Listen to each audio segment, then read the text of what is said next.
Hey, hey, hey, hey, hey, hey. Eh, Mucha recocha. Hey, gente. Hoy vamos a hablar del parcial de química que nos hicieron. Así que comencemos. Bueno, gente, entonces, vamos a hablar de cómo sustentamos el parcial de química que nos hicieron. Así que les voy a explicar todo el parcial de química que nos dejaron. Así que podemos empezar. Yo creo que un saludo por ustedes. Me llamo Naifer Vidales, así que empecemos. Así que hablemos de la primera pregunta. La primera pregunta que nos dejaban en el parcial era cuáles eran las frases incorrectas que nos daban. Así que la primera era si el protón era una partícula cargada negativamente, y pues es totalmente incorrecta, ya que el protón está cargado positivamente. Y la última fue que si el núcleo del átomo era la parte más grande. Y es incorrecto, pues ya que forma una pequeña parte de ella, del átomo, ya que ocupa más los electrones y los demás cosas que lo conforman. ¡Pum! Bueno, entonces la segunda pregunta del parcial era si el, la imagen que nos mostraron de un átomo que tenía orbitales, ¿qué tipo de orbitales tenía? Y estaba conformado por orbitales p y por orbitales s que estaban alrededor del núcleo. El orbital s parece que no se llega a apreciar, pero obviamente está ahí. Y es el más pequeño como tal, es el que es como un círculo. En cambio los demás sí son como más, eh, como le digo, ovalados. Así que sigamos con la siguiente. Entonces, la siguiente pregunta que nos hicieron, que era la tercera, nos decían qué elemento era el que pertenecía a la configuración electrónica que nos dieron. Pues adivinen qué. El que era el elemento del bromo, ya que pues está compuesto por 35 electrones. Entonces, en la configuración electrónica, en su último orbital, el 4p, si lo hacemos por la configuración electrónica del spin, nos podemos dar cuenta que su configuración electrónica spin le falta un electrón en su última orbital 4p. Así que sigamos con la siguiente.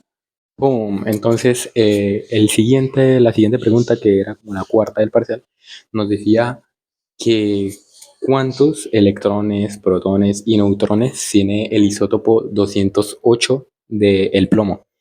Y pues, ya investigando y haciendo obviamente los cálculos y las pruebas, el isótopo, el isótopo, el isótopo de plomo de 208 tiene 82 protones y 82 electrones y tiene 626 neutrones. ¿Y cómo podemos saber los neutrones que tiene? Pues, ¿cómo se hace? Pues restando su número másico, que es 208, y restándole pues su número atómico, que es 82, así que nos da 126 neutrones. Listo, entonces seguimos con la quinta pregunta del parcial y nos preguntaron que si el clorometano era polar o apolar. Pues, ya estudiado y sabiendo bien del tema, podemos darnos cuenta de que el clorometano sí es polar, ya que si nos damos cuenta, está conformado por 3 hidrógenos, un carbono, que es como un metilo o algo así, y está el cloro. Entonces, si vemos la electronegatividad, el cloro es mucho más electronegativo que el carbono y obviamente más que el hidrógeno. Entonces, obviamente tiende, si miramos, eh, si digamos, le muestro una imagen, si miramos el cloro, que sería hacia la derecha, tiende más a ser electronegativo. Pues si vemos la fórmula así, el cloro está aquí a la derecha, entonces tiende hacia la derecha. Por lo que sí es polar, porque el cloro tiene mucha más electronegatividad que el carbono y que los hidrógenos. Para el punto 6 pues más fácil porque nos decían que calculamos la electronegatividad de los siguientes enlaces dobles que teníamos, enlaces químicos, y entonces uno era el calcio con el oxígeno. Y al calcularlo nos daba que tenía una electronegatividad de 2.5, lo cual lo hace iónico, porque recordemos que si es mayor a 1.7 la electronegatividad del enlace, lo vuelve iónico. Si está entre 0,4 y 1,7 es un enlace covalente polar, y si tiene menos de 0,4 es un no polar. Así que ya con eso, pues decimos que en esta pregunta también nos daban el carbono y el oxígeno. Y es un enlace polar, ya que su electronegatividad es de 1. Estaba el oxígeno 2, o sea, dos oxígenos, y su electronegatividad era 0. ¿Por qué? Pues porque tenían la misma electronegatividad y se cancelaban, por lo cual se convertía en un covalente no polar o apolar. Teníamos el potasio con el oxígeno, o sea, KO, y su electronegatividad era de 2,7, lo que lo volvía iónico. Y teníamos el nitrógeno con el oxígeno, que era un covalente polar, porque su electronegatividad era de 0. Ay, gente, bueno, llegamos a la última pregunta. Y pues, en la última pregunta del parcial, eh, nos decían, ¿por qué la molécula de cafeína se puede diluir en agua? Entonces, obviamente eso tiene su sentido químico, tiene su explicación química. Y se las doy. Entonces, pues empecemos por lo primero. La cafeína es una molécula polar, al igual que el agua. O sea, el H2O es polar, la cafeína igual. Entonces, la cafeína está conformada por enlaces, por ciertos enlaces que son interesantes y ayudan en el proceso. El cual es el carbonilo, o sea, el enlace covalente del carbono con el oxígeno, y el enlace del nitrógeno con el hidrógeno, que es una mina. Listo. Eso lo tenemos bien en claro. Entonces, esos enlaces que les dije, el carbonilo y la mina, son los que dentro de la cafeína más electronegativos son, o sea, son las zonas más electronegativas de la molécula. Entonces, claro, ahí es donde más se atraen las cosas. Entonces, claro, eh, en el proceso de diluir el agua, ¿por qué? ¿Por qué se diluye?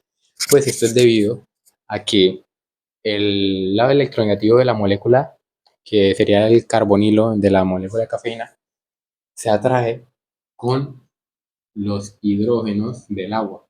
¿Pero cómo? Pues esto es debido gracias a los puentes de hidrógeno y pues a que forman enlaces dipolo-dipolo. Pero porque pues se atraen debido a, pues, a la electronegatividad que tiene eh, el carbonilo, o sea, el CO de la cafeína, y pues la parte menos negativa del agua, o sea, el hidrógeno, pues obviamente se va a mezclar, tiende a mezclarse. Entonces, claro, se unen fácilmente porque es muy atraído gracias a eso. O sea, en conclusión, forman eh, enlaces puentes de hidrógeno y enlaces dipolo-dipolo. La cafeína, o sea, es el carbono y el oxígeno, sobre todo el oxígeno de la cafeína se siente atraído por el hidrógeno del agua, así que se mezclan. Listo. Creo, sí, ya. No, por hecho, ya terminamos de explicar el parcial. Creo que fue una buena explicación, pero igual aquí aprendemos. Así que hasta la próxima. Hey, hey, hey, hey, hey, hey, hey. Espera ahí, espera ahí. Espera. No olvides suscribirte, o sea, esto no es gratis. Suscríbete, porfa. Hasta la próxima.